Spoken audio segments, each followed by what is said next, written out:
Улица Мира, 52. Здесь полным ходом идут восстановительные работы.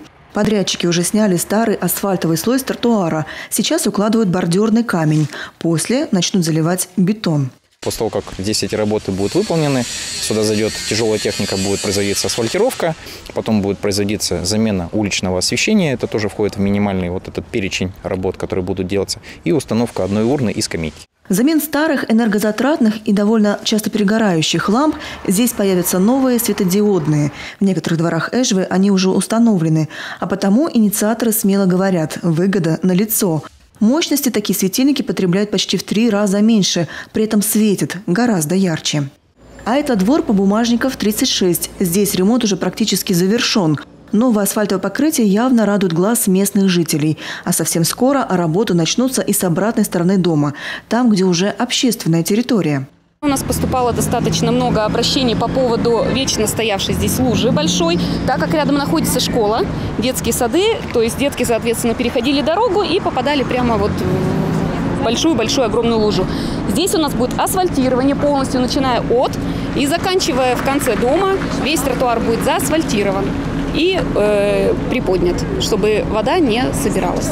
Всего этим летом в Эшве будет отремонтировано 22 двора. Это в разы больше, чем в прошлые годы. Охватить такое количество домов удалось благодаря участию в проекте «Комфортная городская среда». У нас всего 31 двор участвовал в этом проекте. Да? Значит, условия были следующие. Нужно провести собрание собственников, проголосовать больше, чем 50%. Ну и вот за этот минимальный набор благоустройства. Значит, из тех, кто полностью оформил, собственно, документы, полностью провели собрание, и все это было легитимно, это 22 территории, 22 двора. Один двор у нас, Бумажник Мира, 68, дополнительно, значит, участвовал, изъявил желание сделать еще и детскую площадку. Помимо дворов, в порядок в рамках проекта будут приведены и 6 общественных территорий. В их числе улица Славы вблизи парковой зоны, где будет полностью заменена пешеходная часть. Тротуары на Маяковского, которые ведут к детской поликлинике. А еще будет проложен пешеходный бульвар от арт-объекта «Сапоги первопроходцев» в сторону железной дороги. Работы ведутся и в местном Берендейском парке. Правда, в этом случае уже силами общественников. Почти 20 лет он был заброшенным. Вот экология, во-первых, такие вещи, они как бы сами по себе назревают, потому что мы с Александром Юрьевичем разговаривали.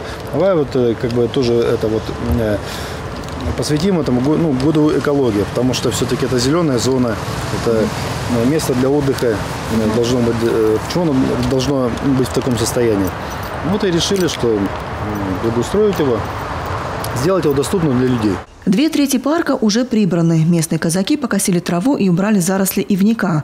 Теперь стволы деревьев хорошо проглядываются, а значит и находиться здесь отныне безопасно.